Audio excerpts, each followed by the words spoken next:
இன்றைய இறைவார்த்தை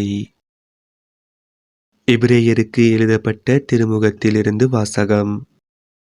சகோதரர் சகோதரிகளே, வரப்போகும் நலன்களின் உண்மை உருவை திருச்சட்டம் எடுத்துக்காட்டவில்லை, அது அவற்றின் நிழலாக மட்டுமே உள்ளது. எனவே தான் ஆண்டுதோறும் இடைவிடாமல் செலுத்தப்படும் அதே பலிகளால் வழிபட வருபவர்களை நிறைவுள்ளவர்களாக்க அதற்கு வலிமையில்லை. அவ்வாறு இருந்திருந்தால் பலி செலுத்துவது நின்றிருக்கும் அல்லவா? ஏனெனில் வழிபடுபவர்கள் ஒரே முறையில் தூய்மை அடைந்திருந்தால் பாவத்தை பற்றிய உணர்வே அவர்களிடம் இராதே. மாறாக பாவங்கள் நீங்கவில்லை என்பதை அந்த பலிகள் ஆண்டுதோறும் நினைவுபடுத்திக் கொண்டே இருக்கின்றன. ஆம், காளைகள், வெள்ளாட்டு கிடாய்கள் இவற்றின் இரத்தம் பாவங்களை போக்க முடியாது. அதனால்தான் கிறிஸ்து உலகிற்கு வந்தபோது பலியையும் காணிக்கையையும் நீர் விரும்பவில்லை, ஆனால் ஓர் உடலை எனக்கு அமைத்து தந்தீர்.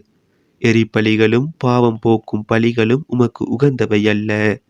எனவே நான் கூறியது, என் கடவுளே, உமது திருவுளத்தை நிறைவேற்ற இதோ வருகின்றேன். என்னை குறித்து திருநூல் சுருளில் எழுதப்பட்டுள்ளது என்கிறார்.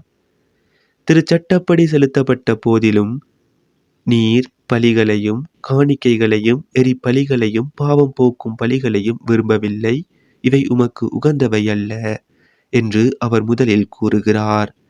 பின்னர் உமது திருவுளத்தை நிறைவேற்ற இதோ வருகின்றேன் என்கிறார். பின்னையதை நிலைக்க செய்ய முன்னையதை நீக்கிவிடுகிறார். இந்த திருவுளத்தால் தான் இயேசு கிறிஸ்து ஒரே ஒரு முறை தம் உடலை பலியாக செலுத்தியதன் மூலம் நாம் தூயவர் ஆக்கப்பட்டிருக்கிறோம். இது ஆண்டவர் வழங்கும் அருள்வாக்கு.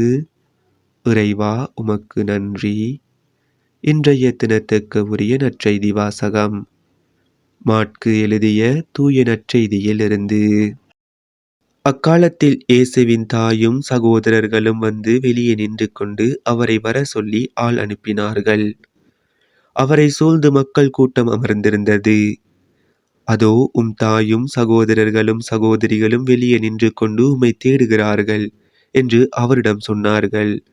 அவர் அவர்களை பார்த்து, என் தாயும் என் சகோதரர்களும் யார் என்று கேட்டு தம்மை சூழ்ந்து அமர்ந்திருந்தவர்களை சுற்றிலும் பார்த்து, இதோ என் தாயும் என் சகோதரர்களும் இவர்களே. கடவுளின் திருவுளத்தை நிறைவேற்றுபவரே என் சகோதரரும் சகோதரியும் தாயும் ஆவார் என்றார். இது நம் கிறிஸ்து இயேசு வழங்கும் வாழ்வு தரும் நற்செய்தி.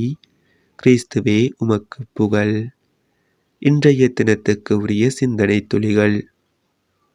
கடவுள் நம்மை இவ்வுலகில் படைக்கும் பொழுதே இறை உறவோடும் பிறர் உறவோடும் சுய உறவோடும் வாழும் விதமாக படைத்துள்ளார்.